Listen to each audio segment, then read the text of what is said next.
Hi everyone, welcome to Anita academy. ఇప్పుడే మన channel ఎవరైనా కొత్తగా చూస్తున్నట్లయితే ప్లీజ్ తప్పకుండా సబ్స్క్రైబ్ చేసుకోండి. అదేవిధంగా తప్పకుండా మన వీడియోస్కి లైక్ చేయండి. మీరు లైక్ చేయడం వల్ల చాలామందికి మన వీడియోస్ అనేది రీచ్ అవ్వడం జరుగుతుంది. ప్లీజ్ లైక్ చేయండి, సబ్స్క్రైబ్ చేయండి. ఇక టాపిక్లోకి వెళ్ళినట్లయితే ఈరోజు మనం సిడిపిఓ ఈఓ గ్రేడ్ 1 మరియు grade 2 anganwadi supervisor bits number 141 గురించి తెలుసుకుందాం.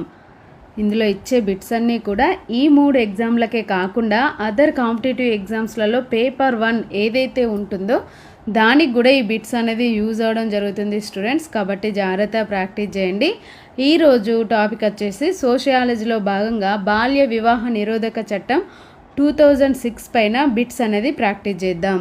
ఇక టాపిక్లోకి వెళ్ళినట్లయితే ఈ రోజుటి మొదటి క్వశ్చన్, క్రింది వాటిలో ఏవి సరైనవి అని అడగడం జరిగింది. సరైన అంశాల గురించి తెలుసుకుందాం. ఇందులో ఆప్షన్ ఏ ఏమి ఇవ్వడం జరిగింది, శారదా చట్టం 1929ను సవరించి దాని స్థానంలో బాల్య వివాహ నిరోధక చట్టం 2006ను తీసుకురావడం జరిగింది అని ఇవ్వడం జరిగింది. ఇంకా బి ఏమి ఇవ్వడం జరిగింది, ప్రత్యేక వివాహ చట్టం 1955ను సవరించి దాని స్థానంలో బాల్య వివాహ నిరోధక చట్టం 2006ను తీసుకురావడం జరిగింది అని ఇవ్వడం జరిగింది. ఈ బాల్య వివాహ నిరోధక చట్టాన్ని శారదా చట్టం 1929ని సవరించి దాని ప్లేస్లో ఈ చట్టాన్ని తీసుకురావడం జరిగింది. మరి ఈ క్వశ్చన్కి కరెక్ట్ ఆన్సర్ ఏదవుతుంది? ఆప్షన్ 1 ఏ మాత్రమే సరైనది అనేది కరెక్ట్ ఆన్సర్ అవుతుంది. ఇక్కడ ఈ అంశాలని క్లియర్గా గుర్తుంచుకోండి. నెక్స్ట్ క్వశ్చన్, బాల్య వివాహ నిరోధక చట్టం 2006 క్రింది వారిలో ఎవరికి వర్తిస్తుంది అని అడగడం జరిగింది. ఇది మతంతో సంబంధం లేకుండా ప్రతి ఒక్కరికి ఈ బాల్య వివాహ నిరోధక చట్టం 2006 అనేది వర్తించడం జరుగుతుంది. అంటే మన దేశంలో ఉన్నటువంటి అన్ని మతస్థులకు, అంటే మతంతో సంబంధం లేకుండా ప్రతి ఒక్కరికి ఇది వర్తించడం జరుగుతుంది. ఆప్షన్ సి అనేది ఈ క్వశ్చన్కి కరెక్ట్ ఆన్సర్ అవుతుంది. నెక్స్ట్ క్వశ్చన్, బాల్య వివాహ నిరోధక చట్టం 2006 ఎందుకు అమల్లోనికి వచ్చింది అని ఇక్కడ క్వశ్చన్ అడగడం జరిగింది. మరి దీన్ని తీసుకురావడానికి కారణం ఏంటిది అని అంటే, సమాజంలో బాల్య వివాహాల నివారణకు ఈ బాల్య వివాహ నిరోధక చట్టాన్ని తీసుకురావడం జరిగింది. అంటే బాల్య వివాహాల్ని తగ్గించడం కోసం ఈ చట్టాన్ని తీసుకురావడం జరిగింది. మరి ఈ క్వశ్చన్కి కరెక్ట్ ఆన్సర్ ఏదవుతుంది? ఆప్షన్ ఏ అనేది కరెక్ట్ అవుతుంది. నెక్స్ట్ క్వశ్చన్, బాల్య వివాహ నిరోధక చట్టం 2006 ప్రకారం వివాహానికి స్త్రీ పురుషుల వివాహ వయస్సు ఎంత అని అడగడం జరిగింది.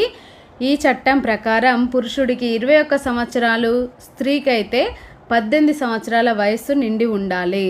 మరి ఈ క్వశ్చన్కి కరెక్ట్ ఆన్సర్ ఏదవుతుంది? ఆప్షన్ 1 ఏ మాత్రమే సరైనది అనేది కరెక్ట్ ఆన్సర్ అవుతుంది. మరి ఇక్కడ బి ఇవ్వడం జరిగింది కదా, పురుషుడి వయస్సు 18, స్త్రీ వయస్సు 14 సంవత్సరాలని. ఇది శారదా చట్టం ప్రకారం ఈ వయసును నిర్ధారించడం జరిగింది. దీని ప్లేస్లోనే ఈ బాల్య వివాహ నిరోధక చట్టం 2006ను తీసుకురావడం జరిగింది. ఇక్కడ ఈ అంశాలని క్లియర్గా గుర్తుంచుకోండి. నెక్స్ట్ క్వశ్చన్, క్రింది వాటిలో ఏవి సరైనవి అని అడగడం జరిగింది. ఇక్కడ ఆప్షన్ ఏ చూసుకున్నట్లయితే శారదా చట్టం 1930 ఏప్రిల్ 1న అమల్లోనికి వచ్చింది అని ఇవ్వడం జరిగింది. ఈ చట్టాన్ని 1929లో ప్రవేశపెడితే 1930 ఏప్రిల్ 1న అమల్లోనికి రావడం జరిగింది. కాబట్టి ఏ అనేది కరెక్టే. బి ఏమి ఇవ్వడం జరిగింది, బాల్య వివాహ నిరోధక చట్టం 2007 జనవరి 10న అమల్లోనికి వచ్చింది అని ఇవ్వడం జరిగింది. ఈ బాల్య వివాహ నిరోధక చట్టాన్ని 2006లో ప్రవేశపెడితే అది 2007 జనవరి 10న అమల్లోనికి రావడం జరిగింది. కాబట్టి బి కూడా కరెక్టే. మరి ఈ క్వశ్చన్కి కరెక్ట్ ఆన్సర్ ఏదవుతుంది? ఆప్షన్ 3 ఏబీలు సరైనవి అనేది కరెక్ట్ ఆన్సర్ అవుతుంది. Thank you everyone. ఈ వీడియోను తప్పకుండా లైక్ చేసి మీ ఫ్రెండ్స్కి షేర్ చేయండి. అలాగే ఇలాంటి మరిన్ని వీడియోల కోసం మన ఛానల్ని తప్పకుండా సబ్స్క్రైబ్ చేసుకోండి.